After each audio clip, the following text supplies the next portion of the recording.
मी unseeded आणि होतो top 2 to 6 सीडला Tu bit करत करत करत फायनलला पोहोचलो. किती वर्षाचा मी 13 वर्ष म्हणजे 12 जस्ट 12 काय इयर्स. बोलतो 13 वर्ष तू इंडोनेशियाला नेलं मला. ट्रेनिंगसाठी. ट्रेनिंगसाठी 17 ला असताना मी नॅशनल कॅम्प मध्ये आलो. अँड देन वन्स 19 क्रॉस झालं, सो तेव्हा प्रोफेशनलिझम आलं. त्याच्या आधी नव्हतं. त्याच्या आधी सगळे सिंगल्स डबल्स दोन्ही खेळायचे. अच्छा, राईट. बट माझा डबल्सचा performance is much better than singles. मी सिंगल्स ऑल इंडिया चॅम्पियन झालो, इंडियन नंबर 1 आहे. बट मी अंडर 19 मध्ये 2 इयर्स अनबिटन होतो डबल्स मध्ये. पार्टनर चूज करताना काय माइंडसेट असते, किंवा तुझं प्रणव बरोबर जे क्लिक झालं, what do you think was that X factor that like you both won so many medals, so many international championships, so many Asian games, right? Asian team championship मध्ये आम्हाला bronze medal, like you won bronze medal for India, you played for India. वर्ल्डच्या जेवढ्या top tournament accept Olympics मध्ये आमचं 2 पॉइंट्सनी राहिलेलं. कारण sports persons are normally aggressive in nature, right? ते aggressiveness तुझं फील्डवर दिसतं, पण as a person your so calm. We have to train like that, because जर तुम्ही कोर्टवरती अग्रेसिव्ह नसाल, so it's difficult to win and pull out the matches. What do you think is missing? Infrastructure आहे आणि पैसे नाही आहेत असं तुला म्हणायचं आहे, की इन्फ्रास्ट्रक्चर पण मिसिंग आहे आणि स्पॉन्सरशिप तर राहूनच गेले? या दोन्ही गोष्टी मिसिंग आहेत. आम्ही एका नॉन कंपनीकडे गेलो जे स्पोर्ट्सला स्पॉन्सर करतात. तिकडे गेलो आणि तिकडे आम्ही विचारलं की इंडियाचे आम्ही टॉप डबल्स प्लेयर्स आहेत, आम्ही क्वालिफाईंग करण्यासाठी ट्राय करतोय, पण आम्हाला फंडची गरज आहे. ते बोलले की आम्ही फक्त सिंगल्स प्लेयर्स लोकांना स्पॉन्सर करतो आणि डबल्स लोकांना आम्ही टीम स्पोर्ट्सला आम्ही स्पॉन्सर. लिटरल डिस्क्रिमिनेशन झालं नाही का? तसंच खर्च 15 ते 20 लाख रुपये आणि तुम्ही टीम, तर आम्हाला आमच्यासाठी टीम गेम काहीच नव्हती. सो आम्हाला सायना, कश्यप, गुरु, श्रीकांत हे आम्ही सगळे एकत्र ट्रेन करायचो. बरोबर. सायना नेहवाल, PV सिंधू, आम्ही लहानपणापासून एकत्र करायचो. आम्ही नॅशनल कॅम्पला पण एकत्रच होतो. सो आम्ही सगळे एकत्र ट्रेन. पण ना, जेव्हा आम्ही ट्रेन करतो डबल्सचा ग्रुप आणि सिंगल्सचा ग्रुप, तर आम्ही बघायचो. So with them they have a physio, मतलब trainer, everybody they have, but with us we have only one coach. Do you think you missed out by playing doubles? की singles खेळ असतात तर आज तू कुठे समटाइम्स आय फील की मी singles player असतो तर मी एका वेगळ्या लेवलला असतो आणि लोक वेगळ्या नजरेने बघितलं असतं. But it's fine. I am not sad की मी जे चूज केलं. End of the day I used to love this game.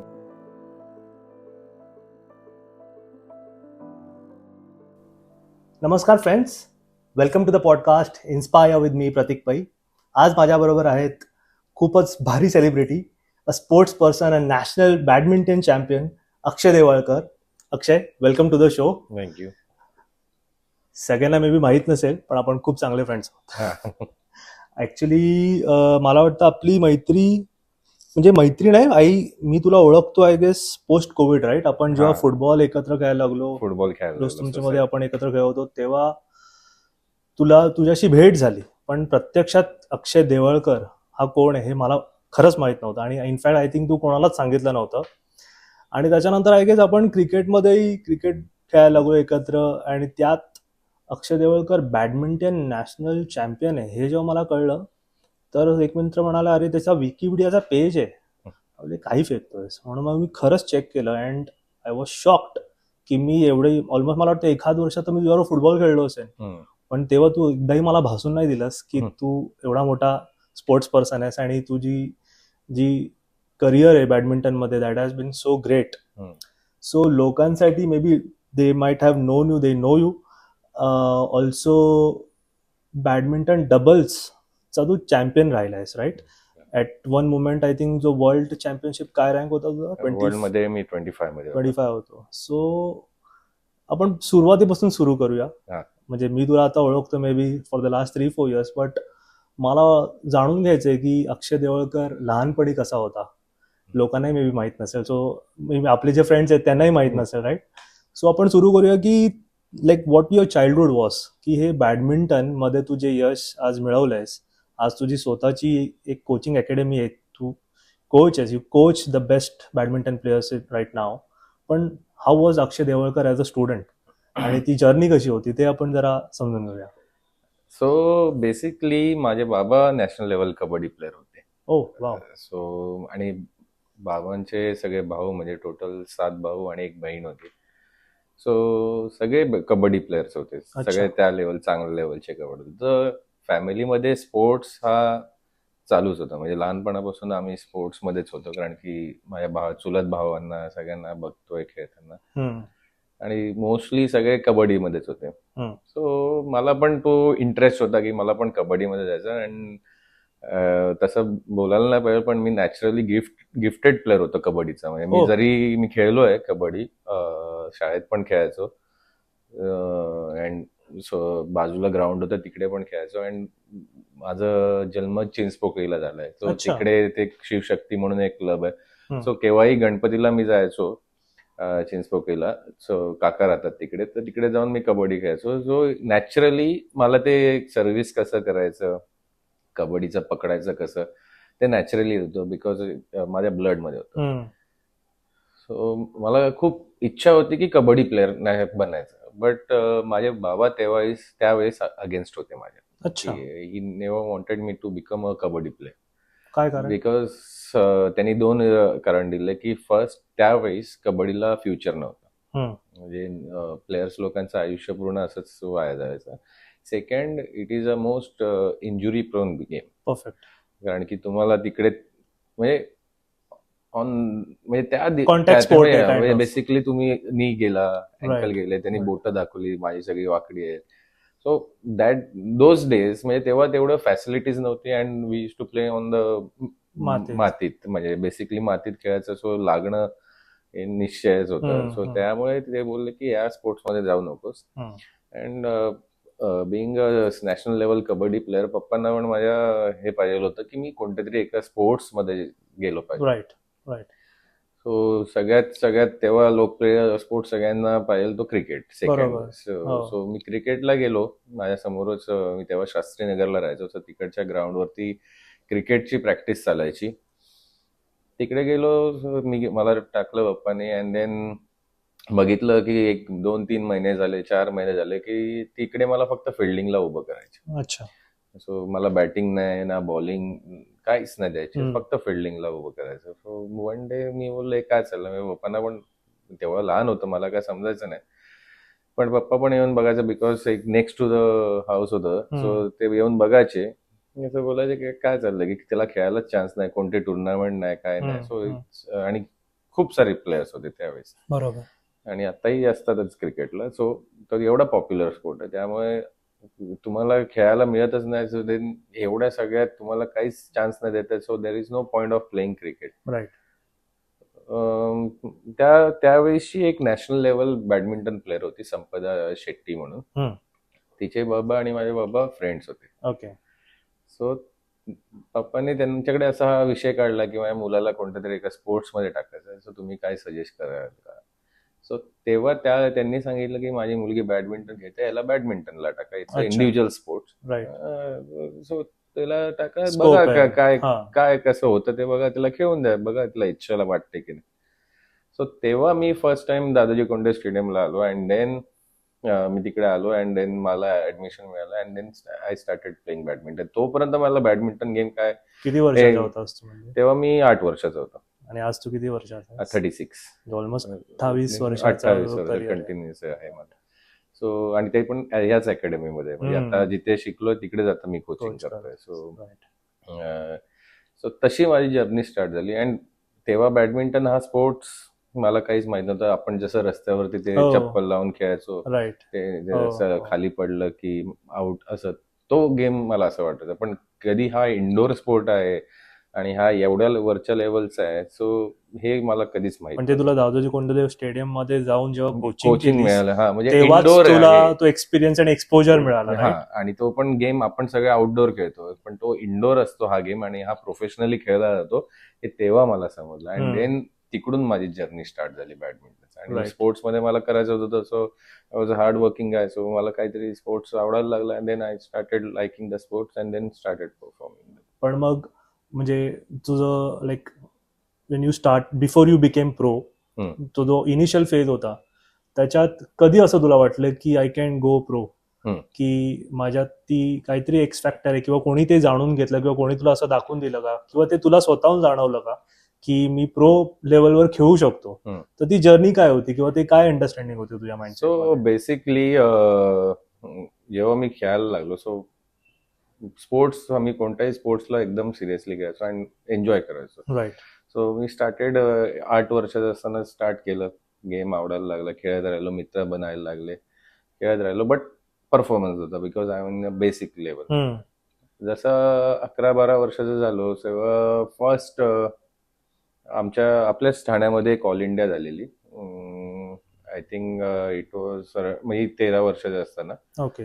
So त्या ऑल इंडियाला मी पप्पानी म्हणजे एंट्री टाकली and then I played finals all India लेवलला. म्हणजे पहिली कॉम्पिटिशन म्हणजे कॉम्पिटिशन खेळत होतो लोकल लेवलला, हा. मनोरा अशा छोट्या छोट्या टुर्नामेंट्स वगैरे खेळायचो, आवडायचं, जिंकायचो डिस्ट्रिक्ट लेवलच्या व्हायच्या. बट आपल्या शहरात ऑल इंडिया लेवल अशा आपल्या दरवर्षी होतात टुर्नामेंट. त्यावेळेस पण एक झालेली आणि त्याच्यात खेळलो मी. And I remember that day also की मी फायनलला पोहोचलोय.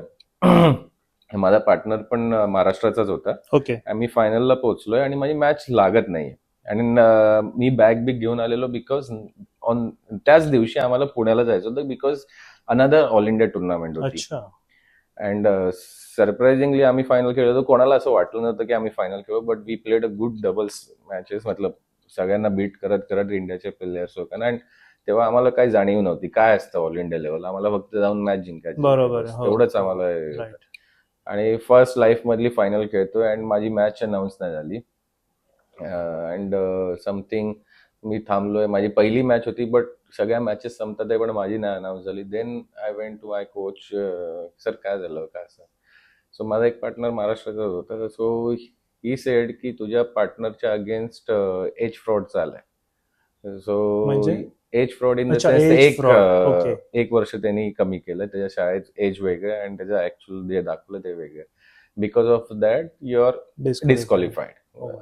So I felt so bad कारण की मी बॅग बिग घेऊन आला आणि मला बोलले की आता पुण्याला पण नको जाऊ because you are playing with him only आणि तिकडे पण त्याला अलाव नाही करणार.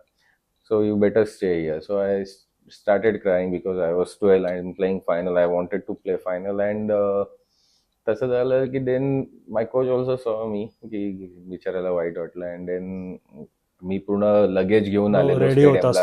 And that time travelling from Mumbai to Pune is like a experience की आपण कुठच्या तरी दुसऱ्या सिटीमध्ये चाललोय आणि असं ते आपलं बाहेर चाललो असं वाटायचं तेव्हा. आणि मस्त मी पुण्याला जाणार राहणार असं तसं सगळे स्वप्न घेऊन आलेलो. And then I am not playing final in my city. माझे सगळे बघायला आलेत and I am not playing.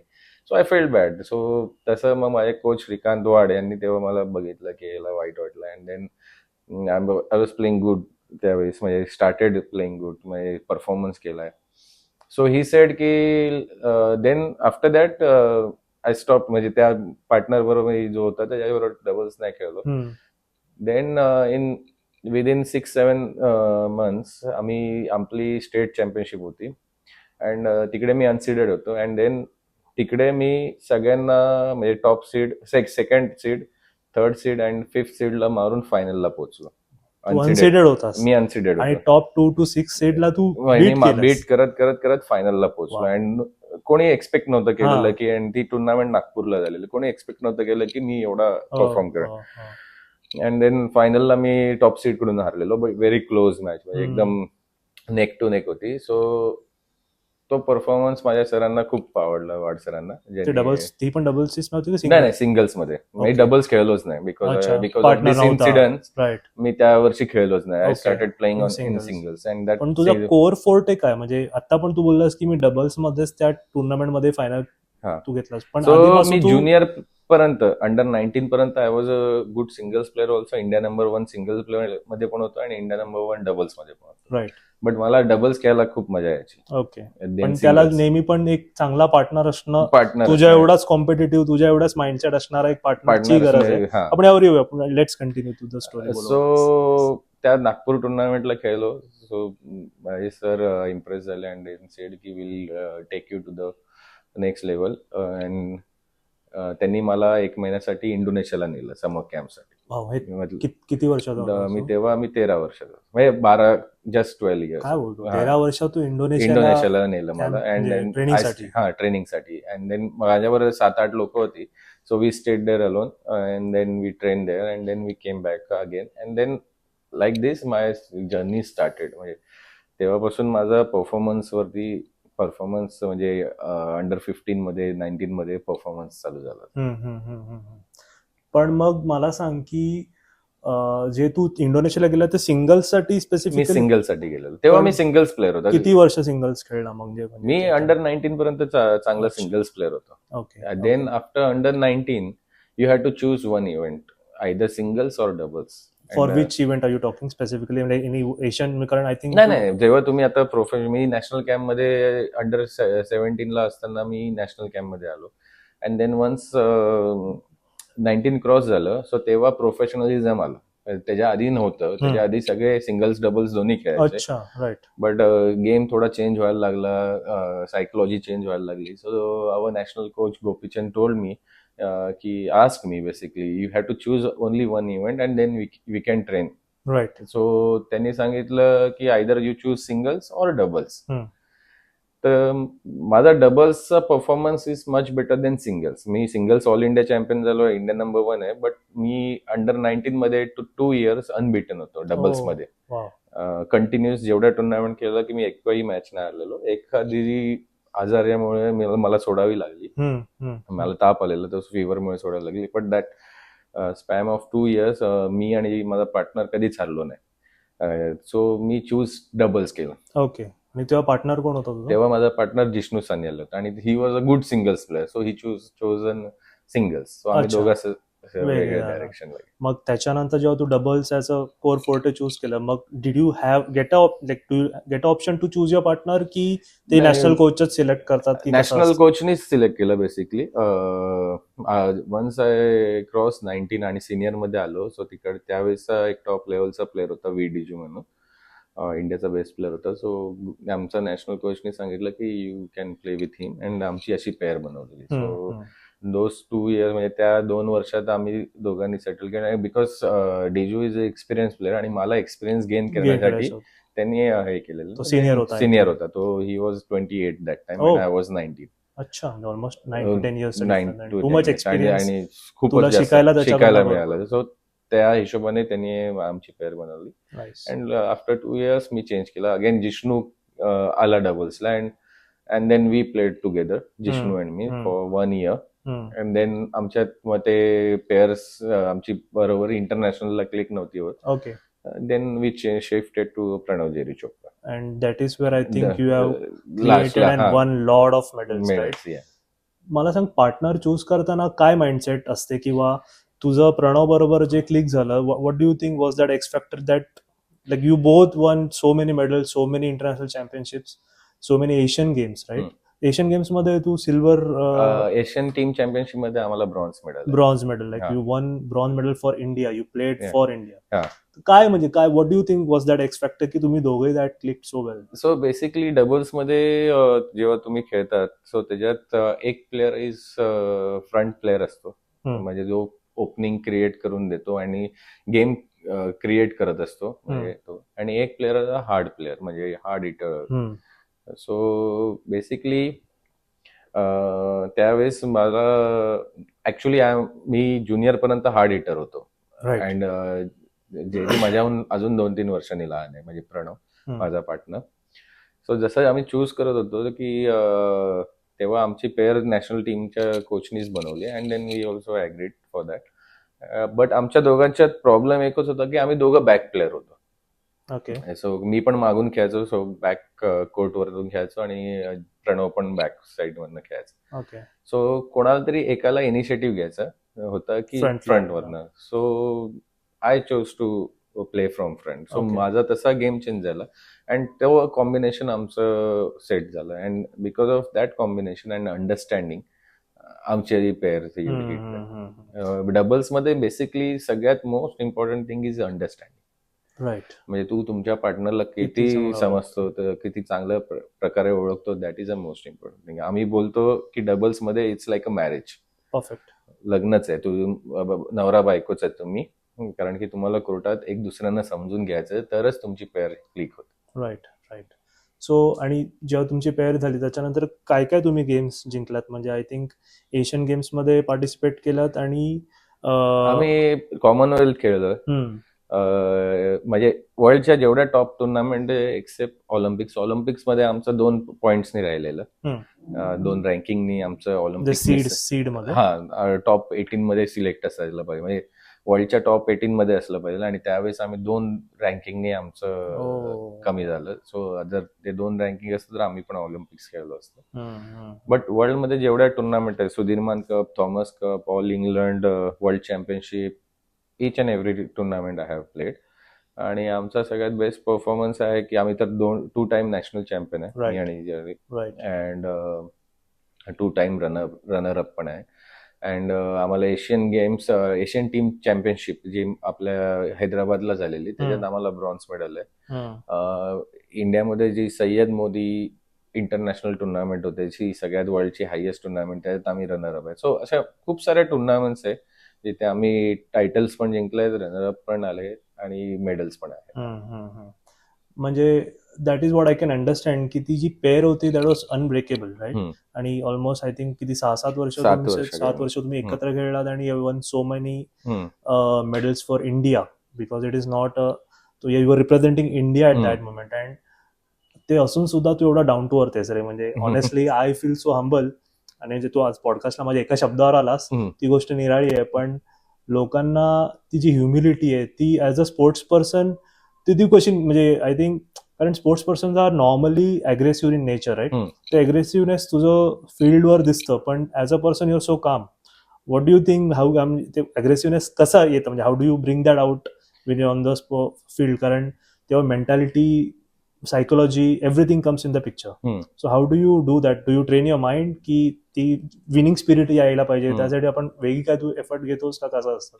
या बेसिकली कसं आहे की नेचर वाईज आय एम म्हणजे शांत आहे मी exactly. So but on court बघशील मला तू, मी अग्रेसिव्ह आहे. Whenever you have seen my matches video YouTube आणि याच्यावरती, माझ्या मॅचेस बघितलं की आय एम अग्रेसिव्ह प्लेअर. आम्ही असं हे ट्रेन करतो स्वतःला.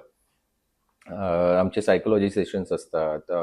मी तेव्हा जेव्हा 13-14 वर्षाचा होतो, so I joined doctor Anand Nadkarni.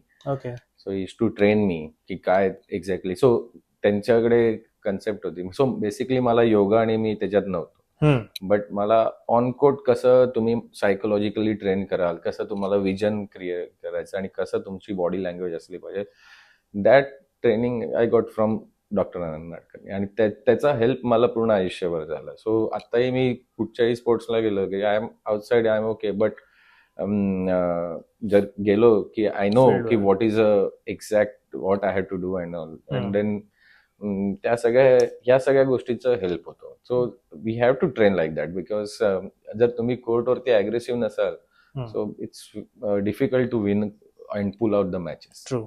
Exactly. I have not seen you playing badminton per se, because ते तुझ्या आपण भेटायच्या आधीचा खूप होतं. पण मी तुला क्रिकेट खेळताना बघितलं, and we play cricket matches regularly. आणि तुझ्या कॅप्टन्सी अंडर तुझी टीम कशी परफॉर्म करते, तू त्यांना कसं मोटिवेट करतो हे मी बघितलंय. But now that you are a coach, do you think the same mindset applies की तू तुझ्या प्लेयर्सना तसंच घडवतोयस की त्यांना अग्रेसिव्ह, म्हणजे how to be a winner on the field?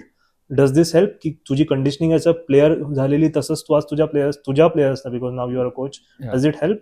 So now see कसं आहे की जसं टाइम चेंज होतं तसं आपल्याला पण चेंज व्हायचं. सो जसं मला त्यावेळेस आनंद नाडकर्णी सरांनी ट्रेनिंग दिलं, सो त्यावेळेस कसं की for me sport is like तेच करायचं आहे मला. सो मी डेडिकेटेड होतो आणि फोकस्ड होतो. सो जे काय ते सांगायचंय मला इमिजिएटली पटायचं आणि तसं समजायचं. इफ त्यांनी ओरडलं तरी आय एम ओके, मी मान खाली घालून ऐकायचो सगळं. बट आत्ताच्या जनरेशनला इट्स व्हेरी डिफिकल्ट, बिकॉज तुम्हाला त्यांच्यासारखं वागायचं.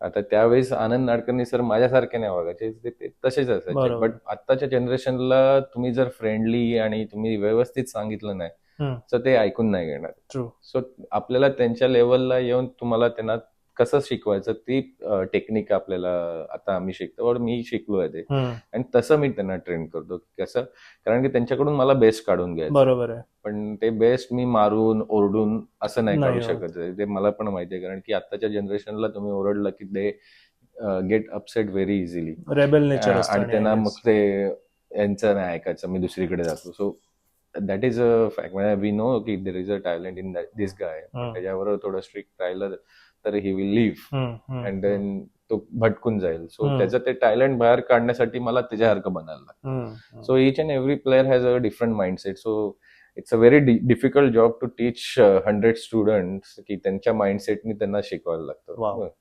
आज तुझ्या अकॅडमीमध्ये किती स्टुडंट्स आहेत सो तुझ्या under? टोटल प्रोफेशनली खेळणारे अराउंड 80 to 90 आहेत अँड बेसिक लेवल आणि याच्यातले आहेत अराउंड 150. तू ठाण्यात दादोजी दादोजी कोंडदेवला कोंडदेव ठाणे स्टेडियम आणि बॅडमिंटन कोरम काय मॉल. अकॅडमीचं नाव आहे तुझ्या? दादोजी कोंडदेव आपले Thane badminton academy. So you teach full time as a coach to full all time. the. So now that you have 80 to 90 players under you which are professionally playing badminton, what do you think, म्हणजे त्याच्यातलाही तुला कोर the best players you need to choose and select and bring them up, जसे तुझ्या सरांनी I think वाड सरांनी तुला चूज करून मग तुला इंडोनेशियामध्ये जो एक्सपोजर दिला, तसं करणं आजच्या दिवशी तेवढं सोपं आहे? Like do you think we have that kind of infrastructure today की आपण आपल्या मुलांना किंवा जे चांगले प्लेयर्स आहेत त्यांना निवडून आपण त्यांना अजून पुढे आणू शकतो? आजची स्थिती काय, म्हणजे what do you think is the current status of badminton in India? कारण जसं तू म्हणालास की जेव्हा तू प्रो लेवलला होतास तेव्हाही ऑलिम्पिक्समध्ये just because of 2 rankings you missed it out, but you played the rest of all of the games. आज इंडियामध्ये बॅडमिंटन साऊथ ऑलिम्पिक्स चालू आहे, when we are speaking Olympics आपल्या इथे चालू आहे, आणि बॅडमिंटनमध्ये आपले एकही मेडल नाही आहे this year. Even P V. Sindhu missed out, डबल्समध्ये आपण कुठेही नाही आहोत, right? What do you think is missing? म्हणजे what exactly do you think is the factor की we are not that great at badminton? Like बाकीच्या इंडिव्हिज्युअल स्पोर्ट्समध्ये नीरज चोपडा वन सिल्वर, बाकीचे 1-2 ऑलिम्पिक्स त्यांनी म्हणजे ॲथलीट्स आहेत they won some medals, right? But badminton is still missing out on lot of medals from India side. काय missing आहे वाटतं तुला? सो बेसिकली जो तुझा फर्स्ट क्वेश्चन आहे की जे पोरांना आता तुला हे करायचं, it's easy to take them on that level. It's not easy because sport expensive झालाय. बॅडमिंटन हा असा स्पोर्ट आहे की जो फेदर शटल्स, सगळ्यांना माहिती आहे फेदर शटल हा बर्ड्सच्या पंखातून काढून त्यांचं बनवलं की ह्याच ॲनिमल्सच्या ह्याच्यातून बनवलं जातं. आणि त्या फेदर शटल्स हे सगळ्यात एक्सपेन्सिव्ह हे बॅडमिंटनमध्ये आहे, कारण की तुम्हाला एक बॉक्स तुमचा AS2 नॉर्मल शटल जे चांगल्या क्वालिटीचे शटल अराउंड 1700 पडतं. अच्छा. हा, आणि त्याच्यात 12 शटल असतात आणि त्याची गॅरंटी अशी नाही की ते शटल तुझा 1 महिना चालेल, ते एका रॅलीत पण तुटेल और ती एक पूर्ण मॅच पण राईट. ते तर वॅरंटीवर गॅरंटी नाही. सो तुम्हाला box shuttles are expensive, rackets are expensive. So हे सगळं करण्यासाठी मिडल क्लास लोकांना खूप त्रास होतो. अँड बेसिकली एवढं अर्न करून अँड फीज भरून कसं काय करणं. अँड सेकंड, स्पॉन्सरशिप्स नाही, कारण की if you want to play a tournament, so minimum you have to play 15 to 20 tournaments in a year. Okay. And that 15 to 20, if you are playing international 15 to 20, so you have to spend around 40 lakhs. Oh my god. Per player, yeah. Okay. So म्हणजे basically तिकडे जाऊन त्या देशात राहून त्यांचं hotel, जेवण सगळं करून तिकडचे मॅच फीज पे करून, then you have to travel to the another country, and like this if you have to travel, so it will cost around 30 to 40 lakhs. आता मिडल क्लास लोक 30 to 40 lakhs आणणार पुढे. So it's very difficult. Right. Only thing is if you perform in India, म्हणजे you have to बी. आता sport एवढा popular झालाय, so badminton मध्ये इतके लोक आली आहेत. म्हणजे पहिलं आमच्या टाइमला एवढी नव्हती जेवढी आता मी बघतो आहे. सो छोट्या छोट्या ऑल इंडिया टुर्नामेंट्सला पण 3,000 to 4,000 एंट्रीज येतात, आणि त्याच्यातून you have to play 6 rounds in a qualifying and main ड्रॉचे 6 round, then you are the champion. So it's very hectic for players, and एवढा कॉम्पिटिटिव्ह झाल्यामुळे आता तुम्हाला टॉपला येणं it's very big task. So ह्या सगळ्या गोष्टी बघून सुद्धा इट्स फील बॅड प्लेयर्ससाठी की आम्ही करू शकत नाही, but we need a sponsor. अच्छा. जोपर्यंत स्पॉन्सरशिप नाही तोपर्यंत हा स्पोर्ट म्हणजे प्लेयर्स लोकांना आम्ही हेल्प नाही करू शकत. We can guide them. Right. तुम्हाला काय करायचंय, कुठे खेळायचंय, कसं खेळायचंय, त्या मुवमेंटला काय करायचं, हे सगळं तुम्हाला गाईड करू शकतो. But end of the day money is also important. पण मग what do you think is the ideal way so that this sport is more promoted? Do you think government needs to push more money in this sport, or do you think like private players or private companies or like some kind of external funding is needed so that players can be brought up? म्हणजे infrastructure आहे आणि पैसे नाही आहेत असं तुला म्हणायचं आहे, की इन्फ्रास्ट्रक्चर पण मिसिंग आहे आणि स्पॉन्सरशिप तर राहूनच गेलंय? या दोन्ही गोष्टी मिसिंग आहेत. So luckily in Thane we have a Dadoji Kond badminton academy. तिकडे आमची 24/7 बॅडमिंटन कोर्ट्स आहेत, म्हणून एवढे प्लेयर्स प्रोड्यूस होतात. बरोबर आहे. म्हणजे माझ्या 88ला जी अकॅडमी चालू झाली ती आतापर्यंत आहे आणि तिकडून खूप सारे इंटरनॅशनल प्लेयर्स, खूप सारे Chhatrapati awardees, national level players हे सगळे तयार होतात आहे because we have a infrastructure. But if you see athletics, ॲथलेटिक्ससाठी ठाण्यात एकही ट्रॅक नाही 400 मीटर्स. ॲथलेटिक्स वाले जाणार कुठे? बरोबर. त्यांना धावायचं असेल तर तू बघशील उपवनला खूप सारे ॲथलेटिक्स वाले पळत असतात, राईट. हो, which is not there surface. Exactly. Okay, मी बघितलंय. सो जेव्हा आपल्या स्टेडियमचं काम चाललेलं तेव्हा आम्ही अब्दुल कलाम ग्राउंड वरती जातो, तर तिकडे बीएमसीने एक सिंथेटिक सारखा एक ट्रॅक बनवलाय which is good for running. म्हणजे त्याच्याने काय बेसिकली काय, तुम्ही हार्ड सरफेसवर पळालात तुमचा नी, शीन आणि बॅक पेन होतो. राईट. आणि ॲथलेटिक्स मध्ये तुम्ही कंटिन्यूस पळतात आणि त्या स्पीडने. आता तिकडे ओनली वन प्लेस जे आपल्या ठाण्यात आहे ते अब्दुल कलाम ग्राउंड, ते जिथे त्यांनी ट्रॅक बनवला आहे. सो इट्स अराउंड 800 मीटरचा ट्रॅक आहे. Okay. Nice proper ground. But जेव्हा ॲथलेटिक्स वाले तिकडे पळायला जातात, तिकडे सकाळी मॉर्निंग वॉकला येणारे बोलतात की तुम्ही इकडे पळू नका, हे आमच्यासाठी आहे मॉर्निंग वॉकसाठी. अँड देन कोण बोलतात it's open to all, public but ground. तिकडची लोकल बोलतात की इट्स अवर ग्राउंड, या एरियातल्याच लोकांनी यूज आहे, तुम्हाला यायचं असेल तर फीस पे करा, और तुम्ही इकडे रनिंग करू नका बिकॉज आम्ही मॉर्निंग वॉक करतोय. बरोबर. So nobody cares about sports, म्हणजे sports person, which is bad.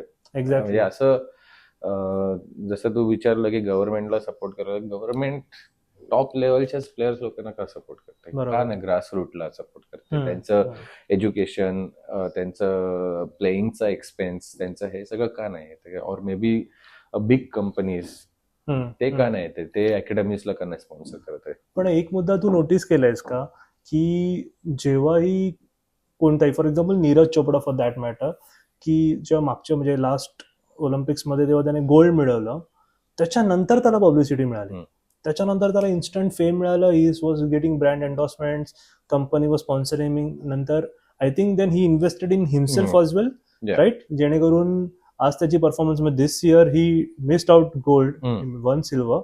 But the point being की people get more attention or more fame only after they achieve something. पण your point is की why not grass root लेवलवरच सगळ्यांना जर तेवढी जर not that level but at least some kind of investments being made on the grass level, तर लोक भरपूर मेडलिस्ट निघतील आपल्या इथून.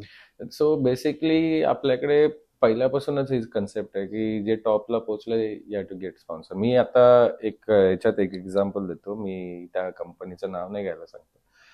सो ऑलिम्पिक्सचा हे 4 वर्षाचा टाइम असतो, राईट? अँड जर तुम्हाला क्वालिफाय करायचं in badminton, if you want to qualify, so May एक ज्या वर्षी ऑलिम्पिक्स होते त्याच्या आदल्या वर्षीचा मे टू त्या वर्षीच्या मे पर्यंत जो सगळ्यात टॉप रँकिंग मध्ये असतो त्या प्लेअरला क्वालिफाय करतात. सो तुम्हाला त्या 1 वर्षाच्या पिरियडमध्ये तुम्हाला टॉप रँक मध्ये यायला लागतं. ओके, सो त्याच्यात काय करते गव्हर्नमेंट, एक 5 ते 10 टुर्नामेंट तुम्हाला सेंड करते on government cost, because I was a India's top doubles player. So government cost मध्ये तुम्ही जेवढ्या करू शकतात ऑफिशियल टुर्नामेंट त्या तुम्हाला खेळायला लागतात, आणि ते गव्हर्नमेंट त्याचा एक्सपेंडिचर देते. But rest 10 to 50 another 10 tournaments ते आम्हाला आमच्या कॉस्टवरती खेळायला. So for that also we need 20 to 25 lakhs. Okay, even in India? No, international. I'm talking about international tournaments. So even India is sponsoring the 10 tournaments outside India? नाही, तो ranking फक्त international tournament वरती. ऑलिम्पिक्सला qualify करायचं असेल तर तुला फक्त international टुर्नामेंटच्या points were. किती टुर्नामेंट होतात May to May? So basically 20 to 25 tournaments तुम्हाला खेळायला लागतात. ओके, आणि त्याच्यातले टॉप 10 बेस्ट तुम्हाला ते कलेक्ट करतात points, and then ranking display होतं. राईट. सो त्यासाठी आम्ही 10 तर गव्हर्नमेंट 5 to 10 टुर्नामेंट्सचं गव्हर्नमेंट पाठवते on the official basis. And बाकीच्या ज्या टुर्नामेंट असतात, ओके. कारण की 10 टुर्नामेंट्स मध्ये तुमचा कधी परफॉर्मन्स कसा अप डाऊन अप अँड असू डाऊन शकतो. असतो. Right. So another 10 tournaments you have to play की बिकॉज Buffer मिळतो मग बफर तुम्हाला. मिळतो. सो त्याच्यासाठी तुमचे पॉईंट सिस्टम इक्वली त्या टॉप रँकिंग मध्ये असतात. तर त्याच्यासाठी स्पॉन्सरशिप पाहिजे होती आम्हाला. तर आम्ही एका नॉन कंपनीकडे गेलो, जे स्पोर्ट्सला स्पॉन्सर करतात. तिकडे गेलो आणि तिकडे आम्ही विचारलं की इंडियाचे आम्ही टॉप डबल्स प्लेयर्स आहेत, आम्ही क्वालिफाईंग करण्यासाठी ट्राय करतोय, बट आम्हाला फंडची गरज आहे, सो तुम्ही आम्हाला स्पॉन्सर करता. तर त्यांचं आन्सर हे होतं की आम्ही डबल्स प्लेयर्स लोकांना स्पॉन्सर नाही करत. This is a answer. That's it. Nothing else. ते बोलले की आम्ही फक्त सिंगल्स प्लेयर्स लोकांना स्पॉन्सर करतो आणि डबल्स लोकांना आम्ही टीम स्पोर्ट्सला आम्ही स्पॉन्सर. लिटरली डिस्क्रिमिनेशन हा. झालं नाही का, हा की म्हणजे म्हणजे डबल्स म्हणून नाही करणार. Basically that day we felt bad की हो. We R also top level players And you are representing India. And Right. You R saying की आम्ही डबल्स लोकांना. And that is a fact की आता इंडियामध्ये डबल्स थोडा हिट आला because of Satwik Chirag. Right. But ज्यावेळेस आम्ही खेळत होतो त्यावेळेस डबल्स नव्हतं. आमच्या आधीच्या पिढीला म्हणजे बेसिकली आमच्या आधीच्या जनरेशनला ते लोक तर सिंगल्स डबल्स खेळायचे. राईट. अँड देन आमच्या जनरेशन मध्ये पासून प्रोफेशनलिझम वेगवेगळे चालू झालं. झालं. म्हणजे मी जेव्हा अंडर 19 झालो तेव्हापासून प्रोफेशनलिझम झालं. हम्म. बट स्टील आमच्या म्हणजे इंडियामध्ये डबल्सचा कन्सेप्ट यायला वेळ लागला. तो कन्सेप्ट आता त्याच्या थ्रू मग आमच्या अंडर मन्नू सुमित जे फर्स्ट ऑलिम्पिक्स खेळले डबल्सचे त्या इंडियातून, ते आमचे ज्युनियर्स होते. Okay. आणि ते चिराग सात्विक हे पण आमच्या बरोबर ट्रेन करायचे. राईट. स्लोली त्यांना ते एक्सपोजर मिळत गेलं and then they started performing. आता इंडियामध्ये डबल्स साठी आलंय, बट मी जेव्हापासून खेळतो तेव्हा काहीच नव्हतं डबल्सला. अँड डबल्स इज लाईक लोकांना डबल्स बघायला आवडायचं हा. पण स्पॉन्सर करायला करायला नाही, नाही. बिकॉज डबल्स प्लेयर्स नाही करायचे स्पॉन्सर. तर आम्ही कसं क्वालिफाय करणार. सो True, हे true. सगळे डबल्स प्लेयर्स लोकांनी फेस केलं की त्यांना कधीच स्पॉन्सरशिप मिळाली नाही. सो जेवढे आम्ही टुर्नामेंट 5 टुर्नामेंट एक्स्ट्रा 6 टुर्नामेंट ते आम्ही आमच्या ओन पॉकेटमधून Oh. टाकून जायचो. पण मग या खर्चात मला सांग की what all things were included, म्हणजे डज दॅट इन्क्लूड कोचिंगचे फीस किंवा युअर फिजिओ, सपोज तुझा फिजिओ याचं न्यूट्रिशनिस्ट अशी पूर्ण टीम असायची आणि ह्यांचे फीस तुम्हाला पे करायला लागायचे की नाही, फक्त only. स्वतःचाच खर्च? फक्त स्वतःचाच खर्च 15 ते 20 बापरे. लाख रुपये. आणि तुम्ही टीम तर आमच्यासाठी टीम बीम काहीच नव्हती. So we use to see there Saina, Kashyap, Guru, Srikanth हे आम्ही सगळे एकत्र ट्रेन करायचो. बरोबर. So, Saina Nehwal, right? Saina Nehwal, She's a P V. very Sindhu, good friend of mine. आम्ही लहानपणापासून एकत्र करायचो. आम्ही नॅशनल कॅम्पला पण एकत्रच होतो. सो आम्ही सगळे एकत्र ट्रेन करायचो. पण आहे ना, जेव्हा आम्ही ट्रेन करतो डबल्सचा ग्रुप आणि सिंगल्सचा ग्रुप, तर आम्ही बघायचो. So with them they have a physio, मतलब trainer, everybody they have, but with us we have only one coach and we are training like that. So हे तेव्हापासूनच चाललं, म्हणजे आधीपासूनच आहे. म्हणजे सिंगल्सला जास्त म्हणजे जे कंपनी तुम्हाला सांगत होते ते तेव्हा त्यांना स्पोर्ट्स फिजिओ, न्यूट्रिशनिस्ट, सायकोलॉजिस्ट सगळे त्यांच्या टीम बरोबर त्यांच्याबरोबर असायचे, बट आमच्या बरोबर नाही.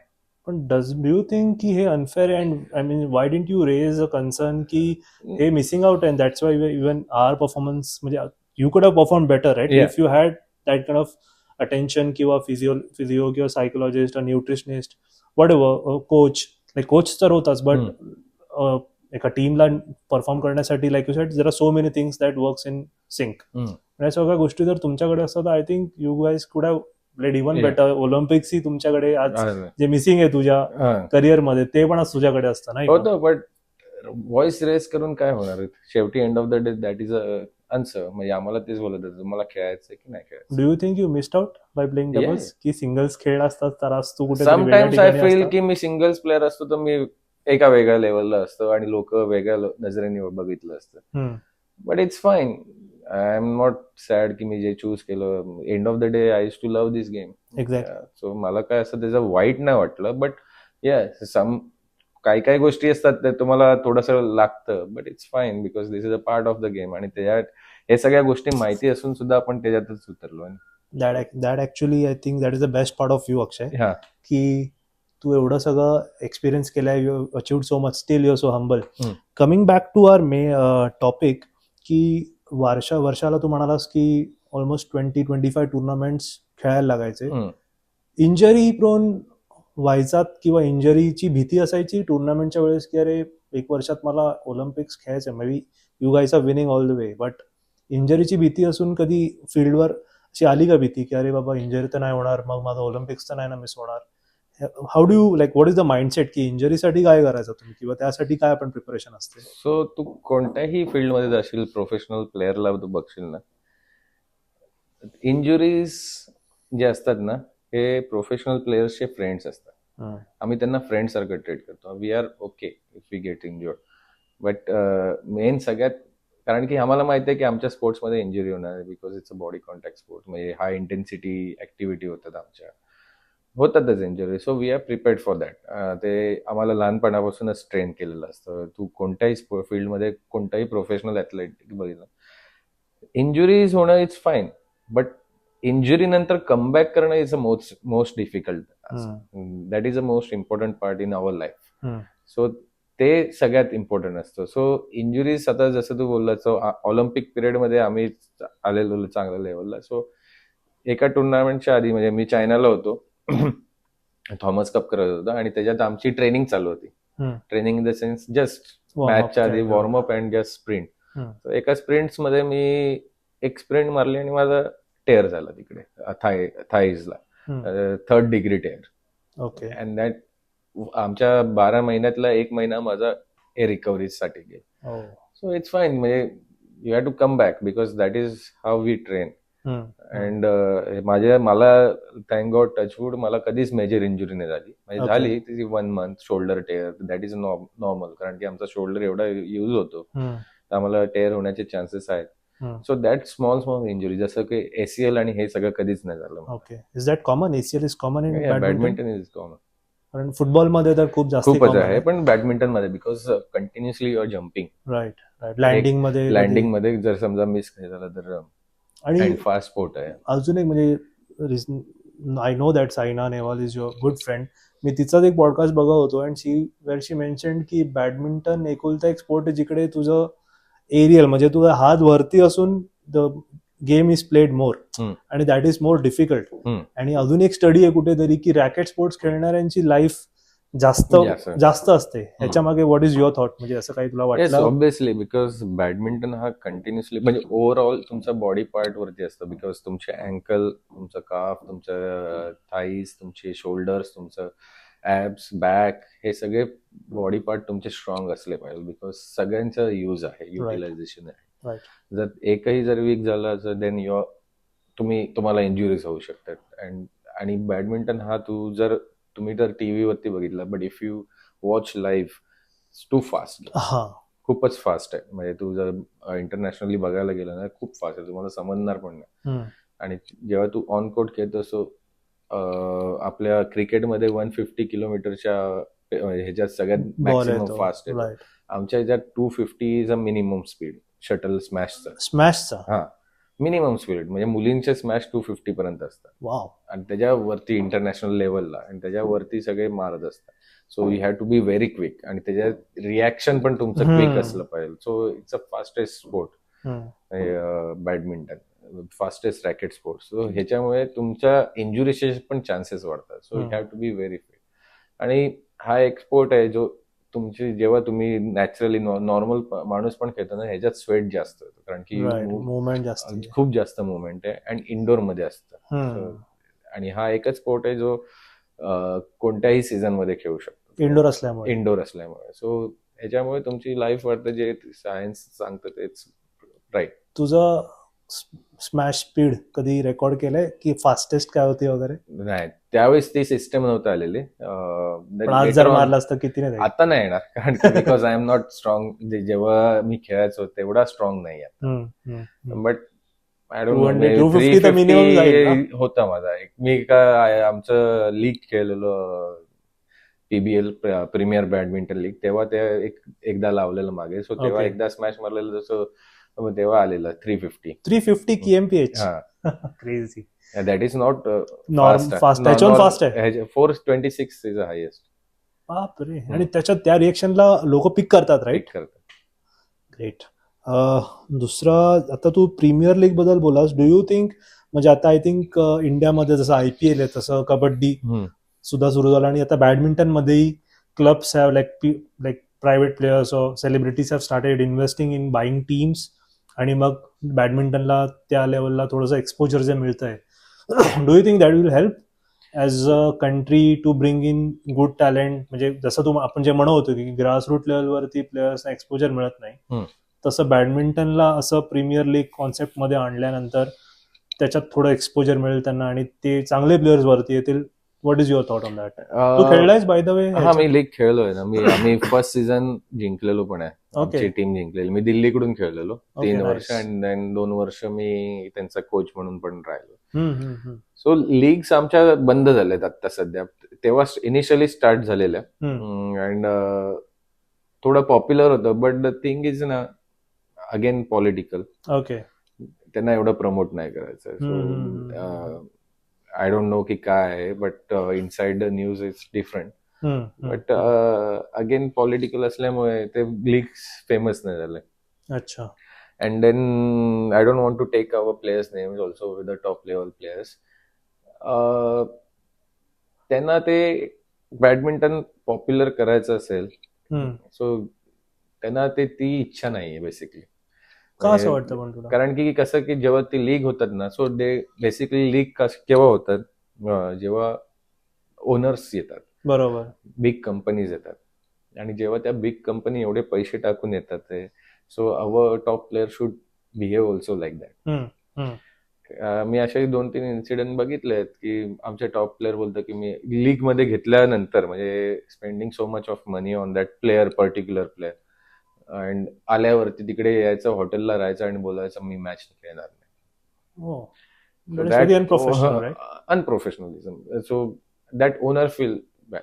म्हणजे त्या ओनरला एकदम वाईट वाटायचं की अरे, आणि तो फोर्स नाही करू शकत, because that top player is a famous star players in India. If you say something that owner is because आजकाल सोशल मीडियावरती तुम्ही काय टाकलं त्या फेमस प्लेअर और फेमस लोकांनी, तर लगेच ते व्हायरल होतं. सो त्याच्यामुळे ते काय बोलू शकत नाही.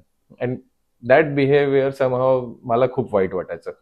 आणि देन मला असं वाटायचं की एवढे लोक येतात, इन्व्हेस्ट करतात, आणि ह्याच्याने बॅडमिंटन पॉप्युलर होणार आहे. Exactly. And then you have to play and you have to show, because people are coming to watch you. Perfect. And then you have to just go there and play your match. That is your role, that is your job. Exactly. You've been paid to do that, in fact. Yeah. तर ते नाही करायचं, आणि public पूर्ण बसून राहणार आणि then just बघून निघून जाणार, अरे ते खेळत नाही मॅच. असं झालंय 2-3 वेळा झालंय असं. देन मग कोण कंपनी इन्व्हेस्ट करणार? कारण की एवढं ऍटिट्यूड अँड हे सगळं ठेवून तुम्ही कोर्टात, बिकॉज मी कधी कधी एक्झाम्पल देतो, किती आपण विराट कोहली आणि हे बोललो, steel they play for their franchise. Exactly. तेच म्हणून, म्हणजे रोहित शर्मा, म्हणजे मुकेश अंबानीने मुंबई इंडियन्स मध्ये इन्व्हेस्ट करून रोहित शर्माला जर कॅप्टन बनवलं, आणि उद्या रोहित शर्मा म्हणाला की मला नाही खेळायचंय, तर कसं वाटेल? It is like similar. They have to play, right. कोणी जरी 10 लाखाचा प्लेअर जरी त्यांनी विकत घेतला, और मे बी 16 करोड और 26 करोडचा, त्यांना येऊन खेळायचं. Exactly. That is a part of the job. And people are coming to watch you. They want to learn or inspire you from you. नाही करत. So we used to feel असे singles players, मी बोलू शकतो, singles players खूप करायचे. Doubles players लोकांना काय नाही, त्यांना ऑप्शनच नाही. कारण की पहिलं तर आम्हाला एवढं फेम नव्हतं, and we are like a normal. आम्ही जाऊन खेळायचो, आम्हाला काय असं कोण जास्त बोलायचं. बट ज्यांना फेम होतं ते लोक असे करायचे. सो त्याच्यामुळे थोडं लीग आमचं स्टॉप झालंय, कारण की कोणी यायला तयार नाही. And they are taking so much of money जे कंडक्ट करण्यासाठी, तुम्हाला एक टीम ओन करण्यासाठी एवढे पैसे देतात आहे. देन दे सेड की no profit basically. Exactly, right. आणि दुसरं म्हणजे ही आता तुझ्याकडनं कळलं की इंडियामध्ये एवढे सारे इश्यूज आहेत, आणि vis-a-vis if you see other countries, for example China किंवा Indonesia, they have been bringing up talents back and fourth.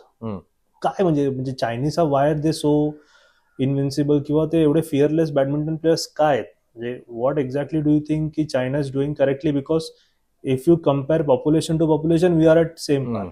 ठीक आहे, पण जसं तू मगाशी काहीतरी तू फॅक्ट देतोस, राईट? 88 पासून चायना. सो चायना हे बॅडमिंटन मध्ये एंटर झालं 88 मध्ये. Right. 88च्या नंतरच एंटर झालं. 86 का 88 आहे, मला एक्झॅक्टली डेज नाही माहिती. तेव्हा आपण बोलतो की बॅडमिंटन हा पुण्यात झालेला, पुण्यात पहिल्यांदा खेळलेला स्पोर्ट आहे. म्हणजे इंडियाचे सगळे टॉप प्लेअर पुण्यातले होते. पुण्यातले होते. अँड देन वर्ल्डमध्ये पण आपलं बॅडमिंटन पुण्यातून झालं, तर बॅडमिंटन हा सगळे आपल्या इकडूनच टॉप प्लेअर झाले होते. बरोबर. पण चायना लेट आले. तेव्हा ती कंट्री म्हणजे आताच्या क्रिकेटमध्ये नेपाळ जशी होती तशी आता आहे, होती. तशी चायना चायना होती. आमच्या बॅडमिंटन मध्ये ते. बट विदिन 10 to 15 इयर्स मध्ये चायनाने बॅडमिंटनला डॉमिनेट केलं. True. The reason behind that is की त्यांनी प्रॉपर इन्फ्रास्ट्रक्चर आणि लोकांसाठी ते स्कूल सगळं त्यांनी स्पोर्ट्सला एवढं महत्व दिलं की त्यांच्याकडे आता तुम्ही जाल एक सिटीमध्ये 3-3, 4-4 स्टेडियम, त्यांच्या आतमध्ये 20-20 कोटचा हॉल आहे. सो त्यांच्यासाठी शाळा आहे, त्या हॉलच्या बाजूला शाळा, तिकडेच त्यांचं राहण्याचं, तिकडेच त्यांचा मेस आहे, त्यांचंच तिकडे ट्रेनिंग होतं. अँड ते स्पोर्ट्ससाठी ते लोक एवढं सगळं करतात. And each and every sport, not only badminton. Because मी जेव्हा चायनाला टुर्नामेंट खेळायला जायचो, so I to see the infrastructure ते आहे. जर्मनीमध्ये पण सेम सिस्टम आहे, म्हणजे प्रॉपर इन्फ्रास्ट्रक्चर. आपल्याकडे नाहीये. पण म्हणजे डू यू थिंक की मुलं नाही आहेत म्हणून इन्फ्रास्ट्रक्चर नाही? कारण आपल्याकडे मुलं भरपूर आहेत पण इन्फ्रास्ट्रक्चर. पण मग मुलं येतात ते फक्त खेळण्यापुरती येतात का त्यांना करिअर करायचं? कारण बॅडमिंटन प्लेअर जसं तू म्हणालास की जेव्हा तू सुरू केलास, म्हणजे आपण आधीपासून बोलूया, तर तू जेव्हा सुरू केलास तर कबड्डी तुझ्या बाबाने तुला नाही सांगितलं की बाबा याच्या जाऊ नको, करिअर नाही, पैसे नाही बनत. ठीक आहे, कारण मुद्दा तोच आहे, फायनल तू स्पोर्ट्स पर्सन बनशील, त्याला एक शेल्फ लाईफ आहे, त्याच्यानंतर तुझं घर चाललं पाहिजे. तर पैसे कमवणं हा एक मुद्दा डोक्यात असतोच फॉर एनी स्पोर्ट्स पर्सन, कारण टेम्पररी फेम असते किंवा एक शेल्फ लाईफ असते, right? For a sports person एक एज हा इश्यू फॅक्टर असतो. सो खेळण्यासाठी म्हणजे आता नुसतं अकॅडमीमध्ये कोचिंगसाठी येतो, पण एलिट लेवल किंवा प्रो लेवलला जाण्यासाठी मला करिअर बनवता येईल का, या भीतीनेच मुलंच पुढाकार म्हणजे दे डोंट कम अहेड, की इन्फ्रास्ट्रक्चर नाहीये म्हणून मग या सगळ्या गोष्टी मिस आउट होतात. सो बेसिकली जेव्हा मी खेळत होतो तेव्हा फर्स्टली मला तेवढं जॉबचं एवढं नव्हतं. अँड जसं जसं समजायला लागलं की मला लाईफ सेट करायचंय, सो आमच्या वेळेस म्हणजे जेव्हा माझं करिअर चालू होतं तेव्हा जॉब्स लाईक पेट्रोलियम, म्हणजे पेट्रोलियमच्या सगळ्या ONGC, IOC, BPCL या कंपनी जॉब्स द्यायच्या आपल्या स्पोर्ट्स कोटामध्ये. रेल्वेजमध्ये चांगल्या नोकऱ्या होत्या, एअर इंडिया होती, अशा सगळ्या 5-6 मेजर कंपनीज प्लेयर्स लोकांना हायर करायचे in every sport. So we know की if you reach in top, आता तुम्हाला, आणि असं नव्हतं की तुम्हाला जॉबला येऊन बसायचं, तुम्ही खेळायचं त्या कंपनीकडून, जॉब की तुम्ही खेळा, खेळा, लोगो लावायचा बस. तर तेव्हा आम्हाला ती एवढी सिक्युरिटी होती. आताच्या जनरेशनला आता तू बघशील ना, सगळे प्रायव्हेटायझेशन झालेत, almost all the companies.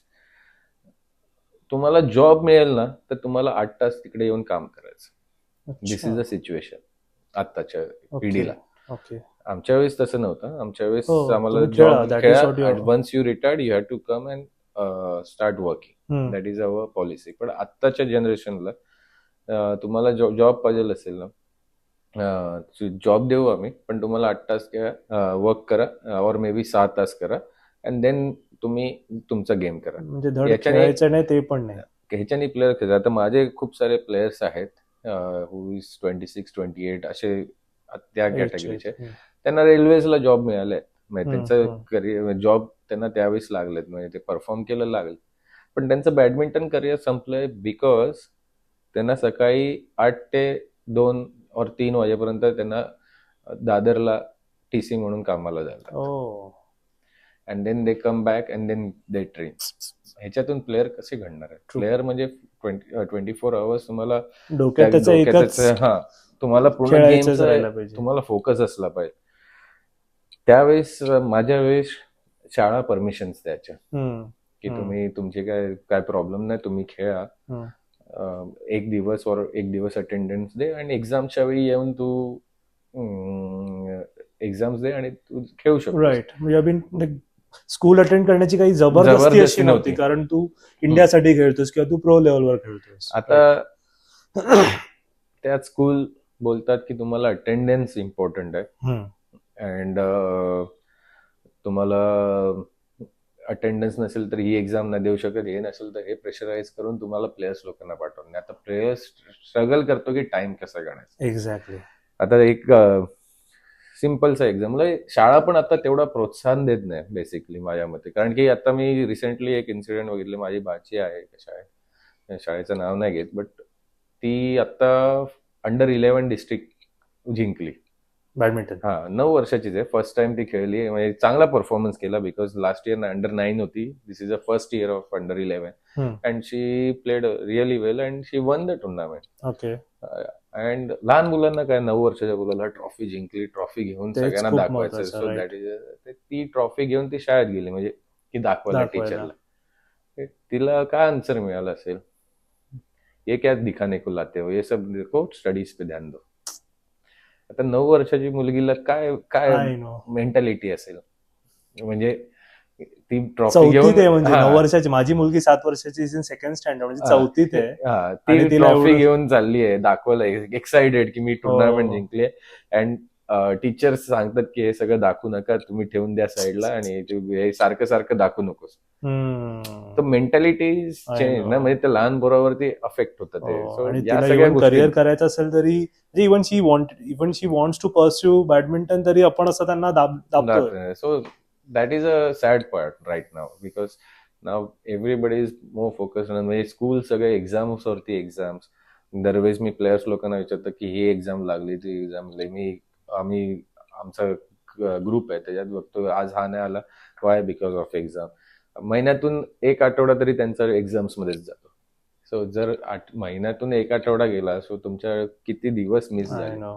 So because of that pressure and you had to perform in school, because exam मध्ये टॉप नाही लागेल देन काय ना काहीतरी तुम्हाला करणार, बसून टाकणार, एक्स्ट्रा क्लासेस लावणार तुमचं. हे सगळ्या प्रेशराईजमुळे आजकालचा परफॉर्मन्स खूप झालं.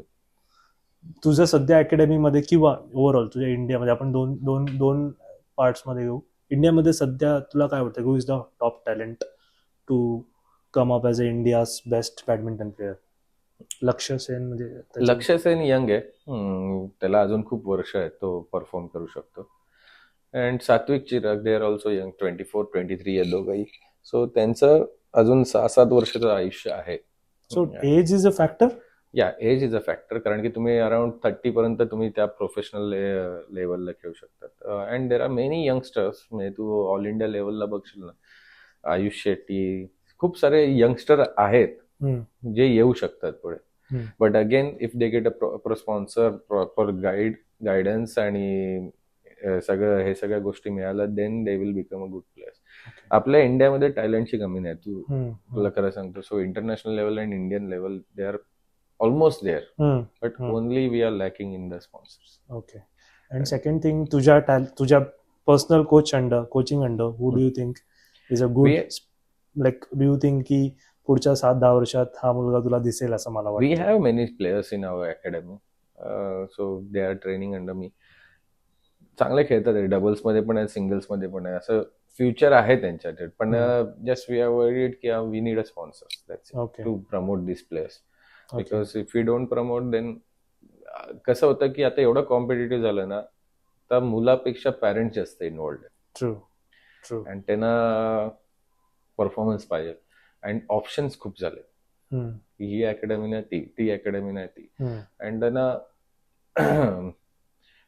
गाजर दाखवणाऱ्या अकॅडमीज खूप आहेत. बेसिकली तुम्ही आमच्या अकॅडमीत या, तुम्हाला कोचिंग फ्री करणार, तुमचं हे तुम्हाला 1 महिन्याचं 1 वर्षाचं किट देणार, असं तसं. अँड देन पॅरेंट्स, आणि आता आमच्या वेळेस ना काय होतं की आपल्या पॅरेंट्सला काय पडली नव्हती, ते बोलले तुम्ही जाऊ खेळा, काय करायचं करा, पण परफॉर्मन्स द्या, आम्ही काय तुला इंटरफिअर नाही करत. पण आता पॅरेंट्स जास्त इंटरफिअर करतात आणि देन दे स्टार्ट डिस्कसिंग की ह्यांचे काय चाललंय, इकडची अकॅडमी काय, तिकडची अकॅडमी काय, कनेक्टिव्हिटी काय. मग ते सगळ्या गोष्टी करतात, मग एक दुसऱ्यांची कानं भरतात. काय काय पॅरेंट असतात तर कान भरण्यासाठीच असतात की त्यांचा पोरगा खेळत नाही पण त्यांना दुसऱ्यांचा पोरगा पण नाही पाहिजे.